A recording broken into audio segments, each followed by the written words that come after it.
Okay, here's what I'm thinking. We've got uncropped, which is, I think it's too far from the visual plane, and then we've got cropped, which the subject is entirely too close. For this reason, I would suggest doing this. I think that somewhere in between. Okay, so if you can set your crop to your 12 by 9, and I'm just going to drag something here that I think would work. I'll start down here because I think that you should bleed the black right there, and something like that, like that. Okay, then what I would do is I would take the visual plane where the eyes are, and I would come across and I would start your type right there so that there's a natural connection. The viewer comes in, looks at the composition, follows right through to your type, because you can't compete with the illustration typographically. You just can't. It's just too big and too bright. So expect the viewer to look at that first, but we can't exploit the fact they're going to look at that first by using the eye line along the same horizontal to start your type. That'll create a really wonderful relationship. The type itself, I would not use red.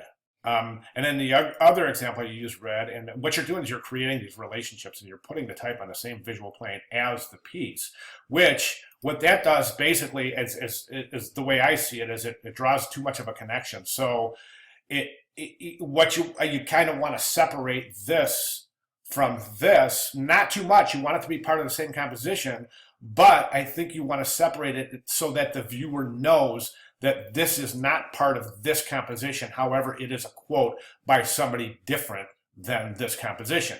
I think the best way to do that is to take a variant of the background, which is very neutral. You're going to have to darken it up a little bit, but instead of going reds and blues, go earth tones, brown. Go out a darker tone of this kind of brown right here, and then set your type.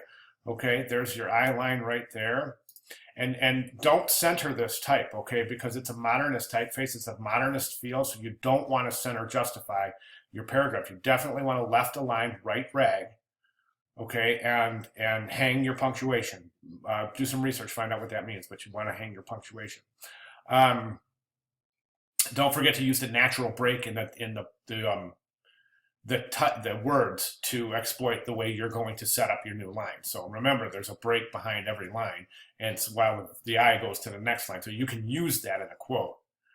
As right here, you're saying we have eyes and we're looking at stuff all the time, all day long. So you can use that.